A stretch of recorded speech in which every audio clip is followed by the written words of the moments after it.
Hola, soy Oscar Reyes y me da mucho gusto saludarlos el día de hoy. En este video vamos a hablar acerca de la descomposición de vectores o descomposición vectorial, que es exactamente lo mismo. Recordarán de un video pasado, llamado magnitudes y unidades. Ahí mencionamos que existen dos tipos de magnitudes, las vectoriales y las escalares. En caso de que no hayamos visto este video o no lo tengamos muy fresco, les recomiendo que lo vuelvan a ver. Ahí mencionamos que las cantidades o las magnitudes escalares son muy fáciles de sumar. Por ejemplo, 2 kilos más 2 kilos nos da igual a 4 kilos. Sin embargo, en las vectoriales no es tan sencillo. Imaginemos que una persona me golpea de este lado y otra persona me golpea de este lado. Ya sé, hay mucha violencia en este video. Ok. La suma total de los golpes no va a ser la suma directa de ambos. ¿Por qué? Porque existe una diferencia de dirección. Uno me está golpeando hacia este lado y otro hacia este lado. Entonces, en la suma de vectores o en la suma de las fuerzas, tenemos que hacer algo llamado descomposición de vectores. Antes de comenzar, me gustaría platicar acerca de los planos, ya que si entendemos los planos, se nos va a facilitar más entender la descomposición de vectores. Nosotros podemos movernos en tres planos. En el plano de las X, es decir, de derecha a izquierda, o en el plano de las Y, de arriba hacia abajo, o en el plano de las X, hacia adelante o hacia atrás.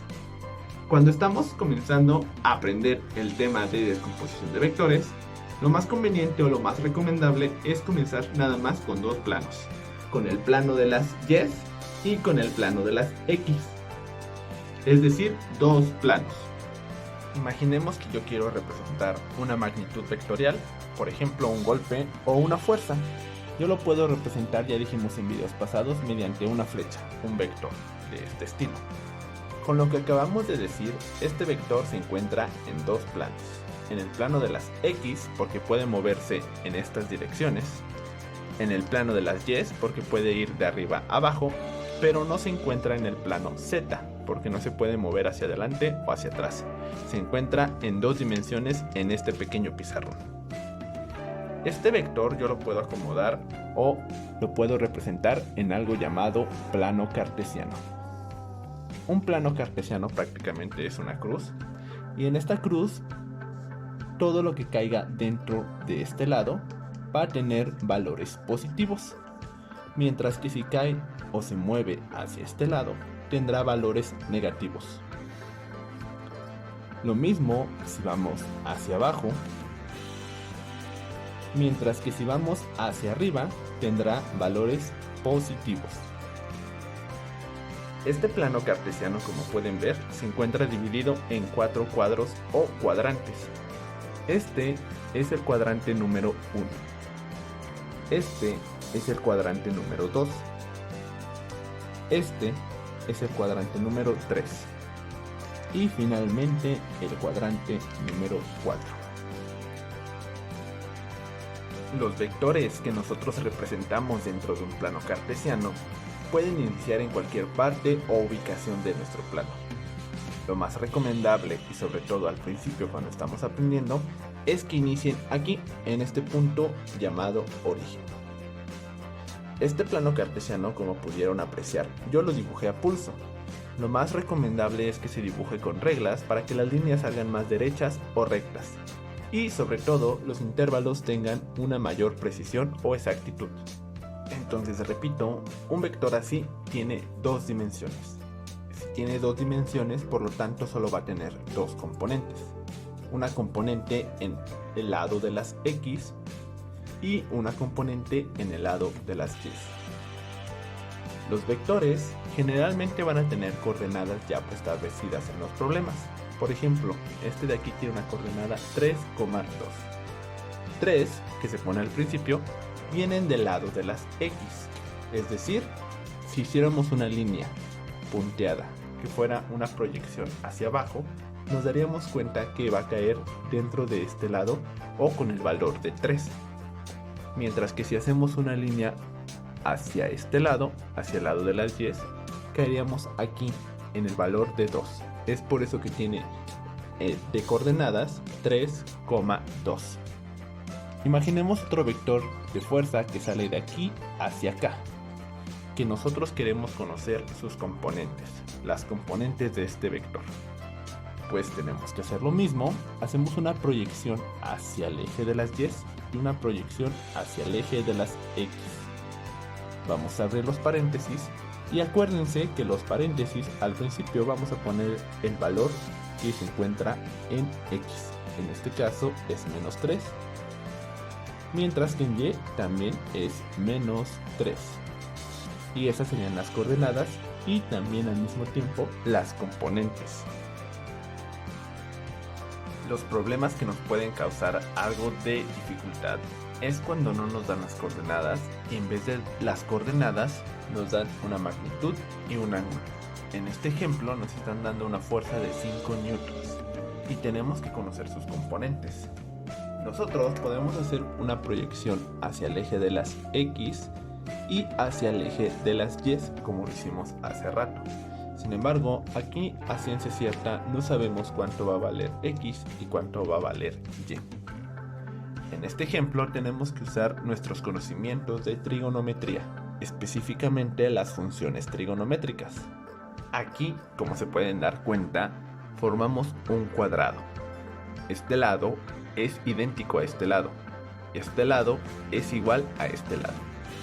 Este cuadrado está siendo dividido por esta línea o nuestro vector.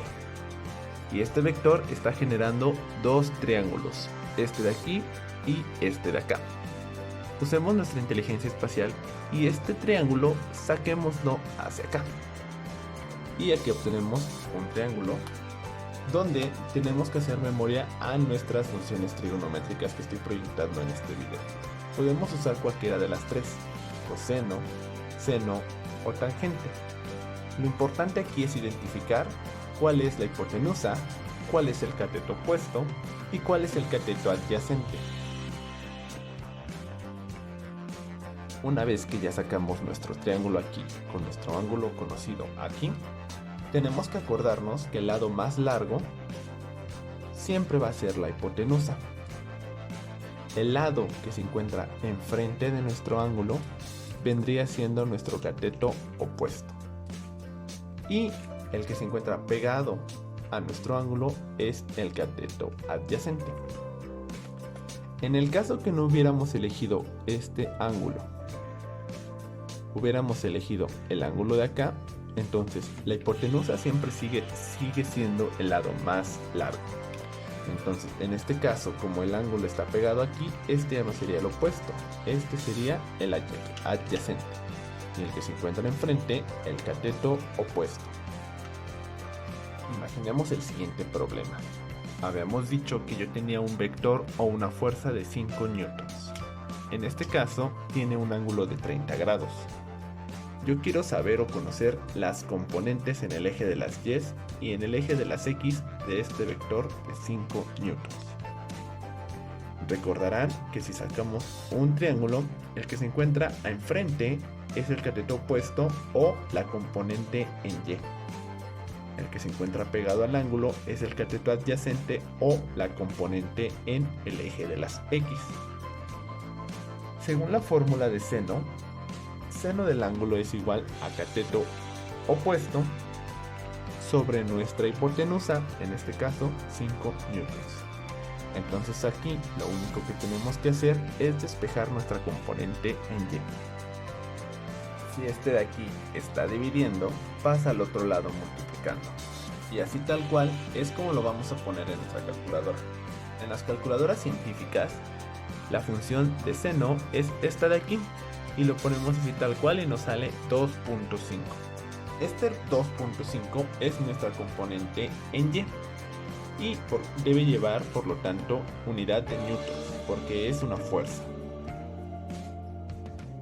Ya calculamos la componente en el eje de las y. Ahora vamos a calcular la componente en el eje de las x. Aquí podemos usar la función de coseno. Coseno del ángulo 30 es igual al cateto adyacente entre la hipotenusa. Aquí nada más vamos a despejar nuestra componente en x. Si esto está dividiendo, va a pasar multiplicando y así tal cual también lo ponemos en nuestra calculadora. coseno de 30 que multiplica 5 nos da 4.33. Y este 4.33 es nuestra componente en X. Como estamos hablando de una fuerza, entonces también debe llevar unidades de Newton. Entonces, para recapitular, nuestro vector de 5 newtons tiene una componente en Y de 2.5 y una componente en el eje de las X de 4.33. Si nosotros hiciéramos unas proyecciones hacia arriba y hacia este lado, entonces prácticamente nuestro vector lo dibujamos de esta manera: 5 newtons con sus respectivas componentes. Ya para finalizar, quiero hablar acerca de un problema que también puede ser muy común que nos encontremos: que conozcamos nuestro vector y sus componentes, pero no conozcamos el ángulo. En este caso, podemos usar cualquier función trigonométrica que conozcamos. En este caso voy a usar la tangente. La tangente del ángulo que no conocemos aquí es igual entonces al cateto opuesto sobre el cateto adyacente que se encuentra pegado al ángulo. Aquí lo único que tenemos que hacer es despejar nuestro ángulo. Esta tangente va a pasar al otro lado del igual como inversa. Aquí es donde varios de mis alumnos tienen dudas. En la calculadora científica, la tangente la representamos con esta tecla, tang. Pero para poner la tangente inversa, tenemos que apretar Shift y después tang.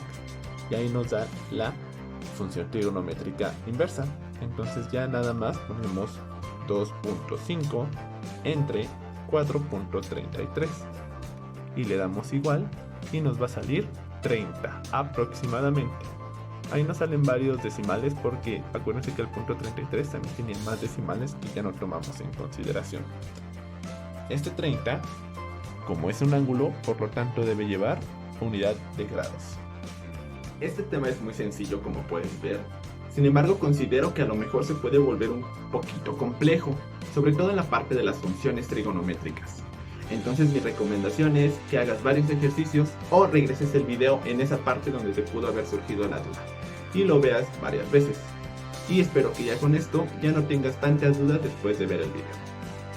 Por mi parte esto ha sido todo. Te recuerdo que en la parte de abajo en la descripción estaré dejando las referencias en formato APA que utilicé para este video. Nos vemos hasta la próxima. ¡Saludos!